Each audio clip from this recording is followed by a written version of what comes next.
저는 일단 우리나라가 법치국가고 그리고 삼권분립 또 사법권 독립도 중요하다. 중요한 헌법적 이익이다라는 걸 전제로 해서 말씀드리겠습니다. 그런데 과연 사법권의 독립이 절대적인 가치냐, 절대적으로 보장되어 있는 것이냐, 그렇지는 않습니다. 제가 2022년도에 독일 헌법 잡지에 나온 논문 하나 갖고 왔는데 논문 제목이 이겁니다. 헌법 체계 내에서의 사법권 독립의 원칙에 관하여 다른 헌법 가치와 충돌할 때 어떻게 해결할 것인가. 이 논문을 보면 베를린 대학의 브루크하르트라는 교수가 썼는데 이 사법권의 독립도 더 중요한, 그러니까 중요하거나 유사한 헌법적인 가치, 정당한 목적이 있으면 비례 합치만 되면 얼마든지 제한 가능한 헌법적 원칙이다. 이렇게 내리고 있습니다. 그리고 거기 보면 또 독일 헌법재판소, 연방헌법재판소의 1962년도 여기 판결이 있고 사례로 또 유럽 인권법원의 2020년 12월 1일 판결이 들어있어요. 사례로. 그렇기 때문에 우리가 사법권의 독립은 뭐 어떤 다른 중요한 이유가 있어도 무조건 맹목적으로 지켜야 한다. 그런 건 아닙니다. 그 먼저 말씀드리고, 두 번째 또 하나는 2024년에 나온 독일의 형사법 잡지에 재미있는 논문이 있어서 하나 읽어보고 말씀을 드리려고 합니다. 이건 뭐냐면 2024년 8월 말에 독일 한 지방 법원인데 에어프루트라는 거기에서 한 판사가 이 재판 결과는 문제 삼지 않았어요. 한 판사가 재판을 했는데 그 재판을 예단에 의한 판결이다. 여러 가지 정황에 비추어 봤을 때 판결의 결과를 미리 결정해놓고 재판을 진행했다. 이 사유로 법 왜곡죄에 저촉되어서 2년의 실형, 징역형을 선고받았습니다. 지금 우리 사법부가 사법권의 독립이라는 구호로 무슨 일을 해도 상관이 없다. 그죠? 그것을 다른 부에서는 관여할 수 없다는 식으로 얘기하는데 전혀 그렇지 않다 하는 예로 말씀을 드린 거고, 이번에 여기서 제가 처음 들었는데요. 조희대 대법원장께서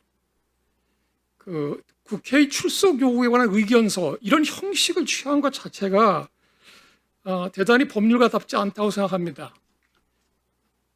이 출석 요구가 있으면 당연히 불출석 사유서라는 형식을 취하는 게 마땅함에도 불구하고 의견서라는 게 뭘 의미하는 겁니까? 결국 이 결정이 잘못됐다. 내가 결정할 수 있는 거다. 이런 식인 거죠. 아주 잘못된 것이다 생각이 들고, 내용도 그렇습니다. 지금 말씀드린 대로 사법권 독립이 그렇게 무조건적인 건 아니고요. 그 다음에 지금 계속적인 재판에 관여할 목적일 수가 없죠. 지금 재판은 이미 정지돼 있고 이미 이 청문회에서 조사하려고 하는 그 재판은 이미 다 끝난 겁니다. 끝나서 이미 고등법원에 내려가 있는 거고요. 그리고 그 재판의 내용을 간섭하려 할 수도 없는 상황 아닙니까? 이미 결론이 나와서 내려가 버렸고 또 고등법원은 거기 기속되기 때문에 어차피 유죄 취지로 판결을 해야 됩니다. 그러니까 재판의 결론은 어떤 영향도 미칠 수가 없는 상황입니다. 현재 모르겠어요. 그 후에 다시 대법원에 올라오면 또 어떻게 할 것이냐 이런 문제가 있겠지만 이미 대법원에서 유죄 취지로 판결했기 때문에 바꿔질 일은 없을 거라는 생각이 되기 때문에 재판 내용에 간섭할 일은 없을 것 같습니다. 그 다음에 심판의 합의는 공개하지 않는다.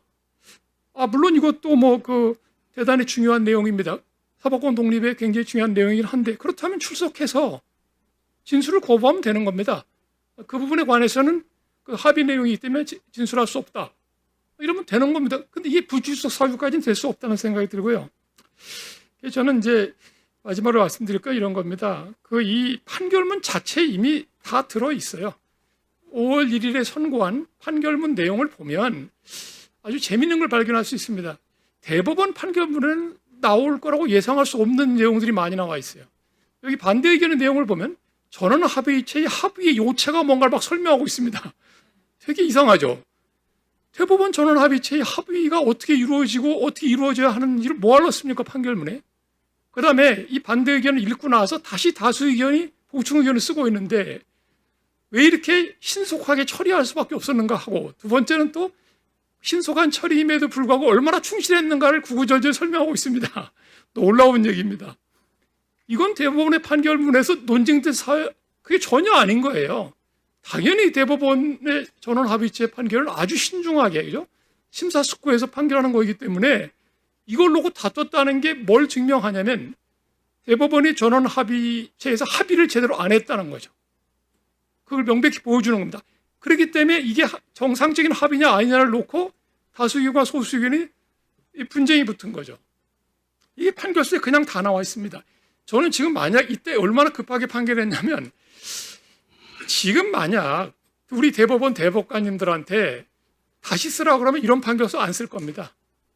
왜냐하면 이렇게 노골적으로 자기들의 처지를 다 드러내놓고 변명을 했단 말이에요. 지금 이 다수의견의 보충의견은 전에 여기 청문회 와서 천대엽 법원행정처장께서 거기 보충의견 보십시오. 거기 다 있습니다. 그러는데 그런 말씀을 왜 하나 모르겠어요. 잘 보면 더 잘 알게 됩니다. 이 판결은 정말 임파서블 미션이에요. 가능한 미션이 아니었던 판결을 했다는 게 이 판결문 안에 그대로 드러납니다. 이걸 아주 꼼꼼히 살펴보시면 그야말로 강변입니다. 강변 일색이고요. 그래서 좀 놀랍다는 생각이 들고 사법의 정치화를 누가 일으켰는가. 제가 지난번 헌법학자 대회에 가서 고대 법학연구원의 윤정인 교수라는 분이 발표를 하는데 사법의 정치화에 세 가지 유형이 있다. 하나는 수동적으로 권력에 종속하는 것. 두 번째는 소극적으로 정치 문제를 회피하는 것. 그리고 세 번째는 적극적으로 정치에 개입하는 거다. 이런 세 가지 유형을 말씀하시던데 이번 대법원의 이런 판결 행위는 적극적으로 정치에 개입한 행위로 봅니다. 그래서 이런 행위가 다시는 없게끔 모종의 조치가 취해야 될 필요가 있다. 지금 대법원의 이 다수 의견은 계속해서 적시에 처리될 만한 그런 사건이었다. 신속한 처리가 불가피했다는 식으로 강변하고 있는데 전혀 아니었지 않습니까? 이 사건은 지금 20대 대통령 선거에서 낙선한 분에 대한 그 형사사건이에요. 아무 상관, 21대 대통령 선거는 아무 관계도 없었던 겁니다.